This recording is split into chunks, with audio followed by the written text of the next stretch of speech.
2 médailles en athlétisme sur ces Jeux Olympiques. Donc c'est important de vous donner cette C'est important de nous dire à quel point ils n'étaient pas ambitieux. Ouais, 2 médailles. Alors, pas ambitieux ou réaliste par rapport au niveau de l'athlétisme français? C'est pas le niveau de l'athlétisme français d'aujourd'hui, c'est l'athlète historiquement en France. Exactement. Le record de médailles en athlète au JO, c'est quoi historiquement? Quel est le record de France? C'est 6. C'est 6 à Rio. C'est 2016, Rio. 6 à Rio. Et Tokyo, c'était une médaille. En général, voilà, ça va de 1 à 6. Donc, parce qu'autour de l'athlète, évidemment, il n'y a pas de très bonnes nouvelles pour l'instant, mais il y a surtout une sinistrose qui se gangrène de plateau en plateau, de personne en personne. Chacun y rajoute son petit écho. Je veux dire, on ne peut pas être abasourdi par ce qu'on voit. C'est dans la logique de ce qu'est l'athlétisme. Au niveau mondial, la France est un tout petit pays d'athlétisme. Monsieur le Président, j'aimerais que l'on fasse la différence entre nos athlètes et la fédération et les gens qui les entourent et les gens qui sont censés être responsables de ce bilan-là. Parce que nos athlètes, effectivement, tu l'as dit, il y a du monde qui est en train de se transcender, c'est clair. Tu as l'Azra Class qui rentre en compétition demain, très excitant. Finot, Lamotte, ces 2 derniers jours. Hier, Redel Lamotte et Finot, elles font ce qu'elles peuvent faire de mieux. Enfin, tu vois, pas de souci.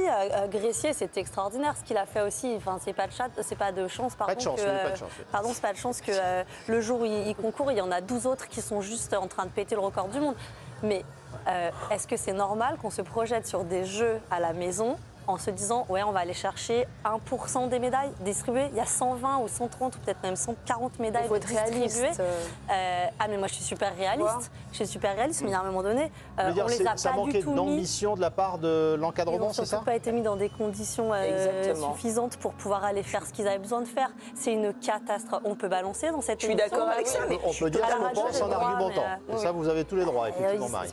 C'est pas normal, c'est pas normal. Je veux dire, ils n'étaient pas du tout dans des conditions depuis 4 ans pour aller chercher mieux que ce qu'ils font là. Et ils sont remarquables au vu des conditions dans lesquelles ils s'entraînent pour la plupart, quoi. Parce qu'on a eu le cas à quelques mois des JO, 1 an des JO, avec la ministre qui disait il faut se bouger parce que ça ne va pas en nombre de médailles. Mais là, si on regarde sur les championnats du monde il y a 1 an à Tokyo. Oui, mais bon, au bout d'un moment, le problème, il ne commence pas là. C'est quels sont les moyens mis en œuvre. On l'a vu sur d'autres nations où les athlètes changent de nationalité, enfin souvent passent du côté des États-Unis parce que là-bas, il y a une vraie machine à créer des champions, à les mettre dans des bonnes conditions. Ici, nos athlètes ne sont pas chouchoutés en France, même si on a l'impression que oui. Ils sont un petit peu éparpillés partout en France.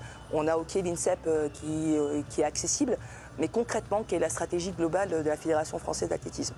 On peut reprocher à tous les athlètes d'être individualistes, de ne pas avoir les bons comportements, mais s'il n'y a aucun moment, il y a un système qui les encadre bien. Romain Barras, le responsable de la performance, qui a, pas publiquement, qui a fait savoir à certains des athlètes directement que certains comportements n'étaient pas dignes de Jeux Olympiques à domicile. Thomas. Et je considère que c'est valable dans les 3 sports majeurs des Jeux Olympiques. La gym, c'était catastrophique. Clairement. L'athlétisme, ça va être catastrophique. La natation, je suis désolé, c'est pas mieux. Non. On a un nageur qui a bien cartonné, mais il ne s'entraîne pas en France. Il est aux États-Unis. Le deuxième, Flo, qui a bien marché, lui, il a monté sa structure autour de lui. Il n'est pas dans le giron fédéral. Et la troisième, c'est une Russe. Donc il faut juste prendre un peu de hauteur et se rendre compte que, en gros, mais qu'est-ce que font les fédérations pour se moderniser? Je pense que ces fédérations ne sont pas dignes des sportifs. C'est fort ce que vous dites, Thomas. Fédération pas digne des sportifs. Mais parce que, regardez, le sport aujourd'hui est régi par une loi de 1901. Vous vous rendez compte, si on sort ça aux anglo-saxons, mais ils vont nous rire au nez.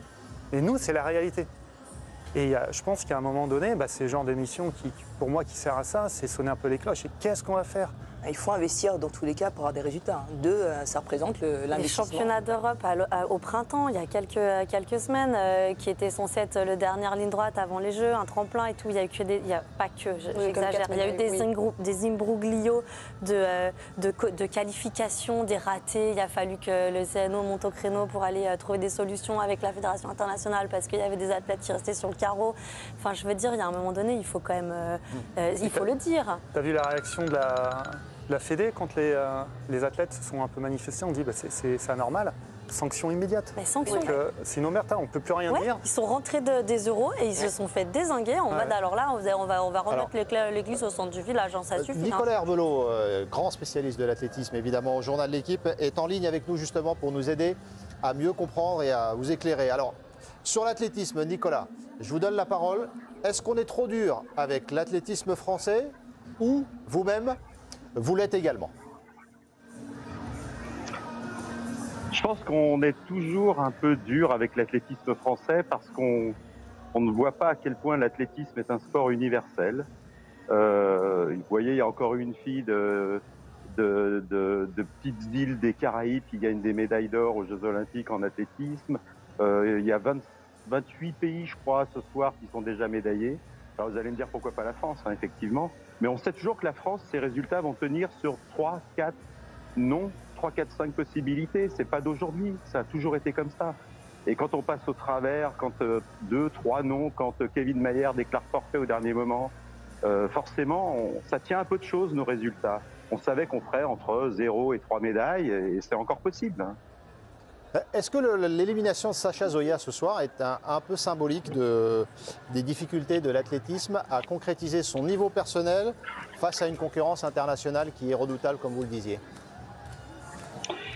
Mais peut-être qu'on a fait de Sacha Zoya un médaillé en puissance trop vite. C'est-à-dire que si vous remontez le fil de sa très courte carrière, quelque part on l'attend plutôt pour 2028 en fait.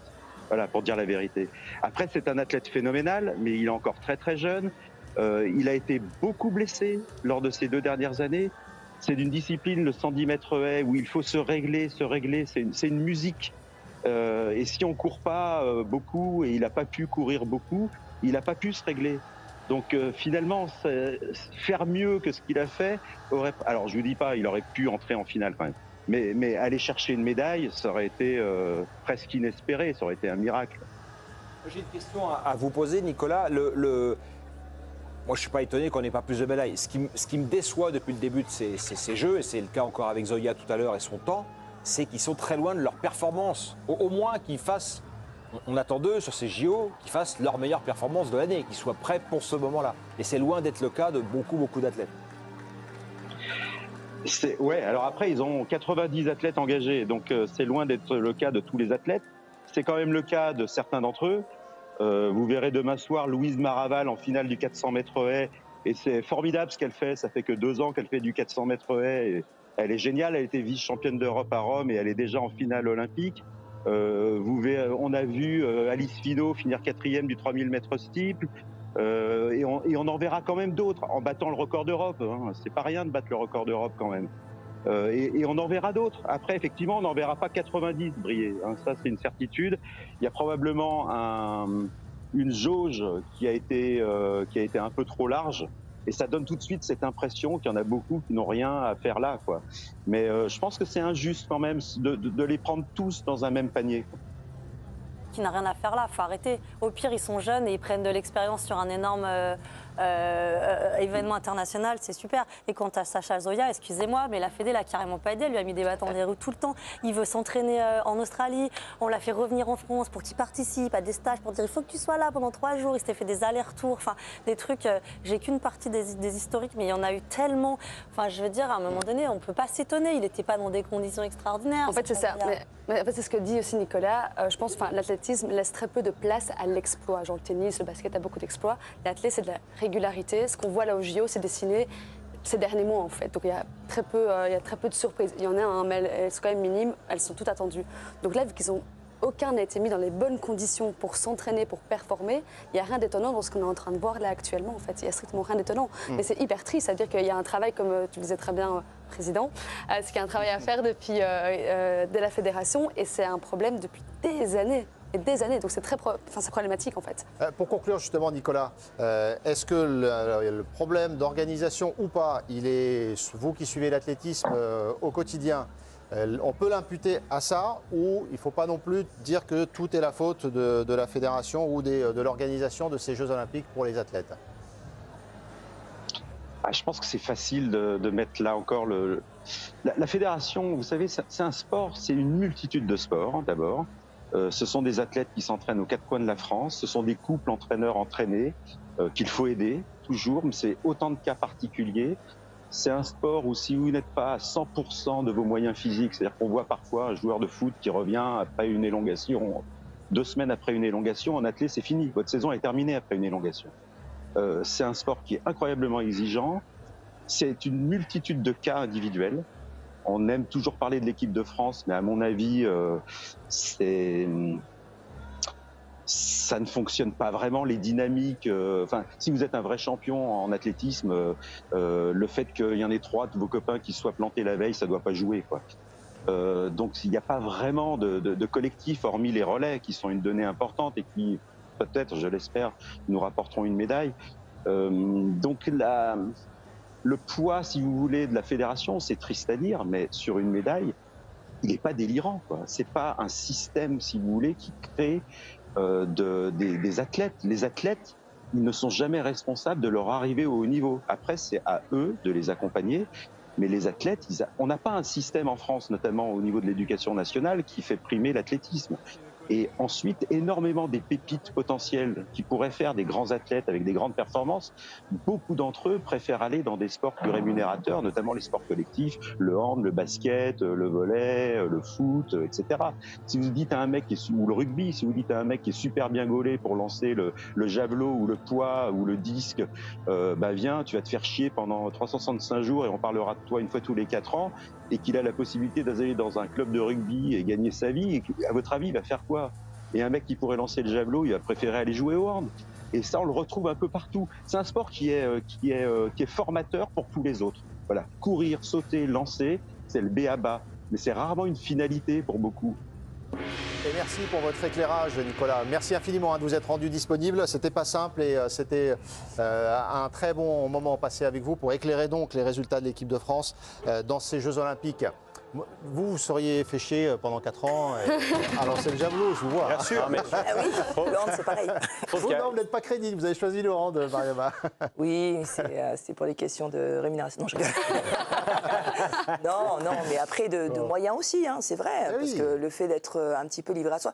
Ce qui soulignait tout à fait dans sa réponse, c'est que c'est le fait qu'il y a un manque de moyens criant. Et après, la fédération se positionne comme un accompagnant, alors elle est là pour structurer aussi la performance. Quand il dit que ça n'intervient pas dans la performance, dans l'atteinte de la médaille, oui, parce qu'en fin d'Olympiade, c'est la fédération qui régule les plannings et donc qui met des contraintes aux athlètes. Alors on va compter sur Clément Ducos qui est qualifié pour le 400 mètres haies quand même. Bon, lui il s'entraîne aux États-Unis, donc vous voyez c'est un exemple pour aller dans votre sens aussi.